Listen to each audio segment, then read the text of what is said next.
क्या तुम तकलीफ सहोगे? तिनके की तरह लोगों का मुझे देखना, अपमान आदि की मुझे आदत पड़ गई है। मैं हताश नहीं हूँ, जितनी तकलीफ भी हो सहूँगा।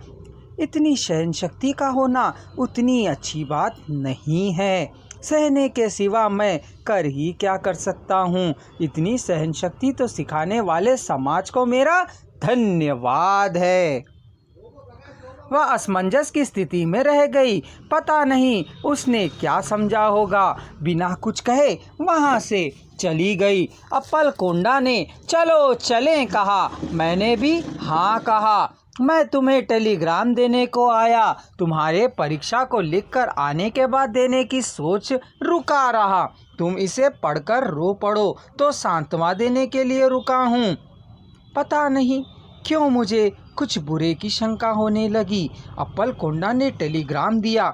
मैंने दस्तखत करके टेलीग्राम रिसीव किया और जैसे ही लिफाफा खोलकर पढ़ा, मदर एक्सपायर्ड, स्टार्ट इमीडिएटली। थोड़ी देर तक टेलीग्राम समझ में नहीं आया। समझ में आने के बाद और समझ में नहीं आया। अप्पलकोंडा ने मेरे कंधों पर हाथ फेरा। अन्ना कह मैं फूट पड़ा। छोटे भाई कहे। अप्पलकोंडा ने मुझे पता नहीं लग रहा था कि मैं चल रहा हूँ। वह भी मेरे पीछे पीछे आता सा नहीं लगा। मुझे मेरे कमरे तक छोड़कर छाती पर पत्थर रख लो कहा।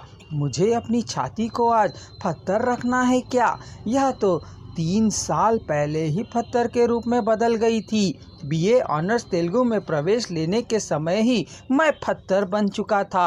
अप्पलकोंडा सिर पर हाथ फेर कर चला गया। सिर पर सहलाना मुझे बहुत प्यार दिया सा लगा। मैंने सोचा, हे भगवान, सारी दुनिया इतने प्रेम से रहे तो कितना अच्छा होता। मुझे टेलीग्राम शोर करते समुद्र सा लगा। मैंने समुद्र में तैरता सा अनुभव किया। मेरा कमरा समुद्र हो गया था। वास्तव में मेरा मुख और मेरी छाती समुद्र में भीग गए थे। पानी के तरंगों को उछालकर बिखेरती मेरी आंखें समुद्र द्वारा पैदा की गई संतान है। यह भी ज्वार है, यह भी ज्वार है, यह भी ज्वार है। दूर शोर करते समुद्र का जल मेरे कमरे में आकर कहीं भी ना जा सकने वाली मेरी आंखों के आंसुओं के सामने का प्रयत्न कर रहा था। मेरी माँ विश्रांतम्मा की उम्र 36 साल है। पति को गुजरे 7 साल हो गए हैं।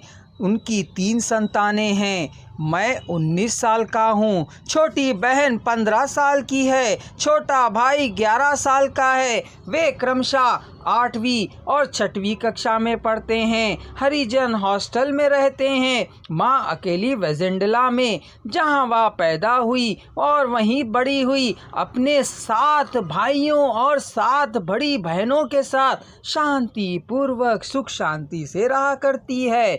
वह कूली का काम करती है और परिश्रम करती है। उसका वहाँ अपना घर है। उसका स्वास्थ्य बहुत अच्छा है। वह फौलाद की तरह है। ना कभी खांसी बुखार ही उसे आया।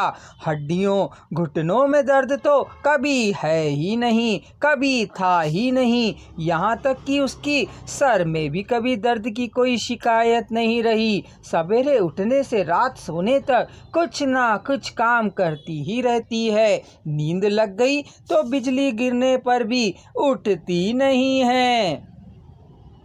माँ के स्वास्थ्य के बारे में किसी को भी किसी भी प्रकार की चिंता नहीं है। सारा गांव उसी का है। हर कोई उससे पहल करता है। वह सभी का आदर करती है। 3 दिन पहले ही पत्र आया था। उसमें तबीयत ठीक नहीं है का लिखा था। माँ को किसी प्रकार का कष्ट नहीं है। 7 साल पहले था। पति के मरने पर जितना वह रो सकी थी वह रो चुकी थी। अब वह रोना ही भूल गई थी।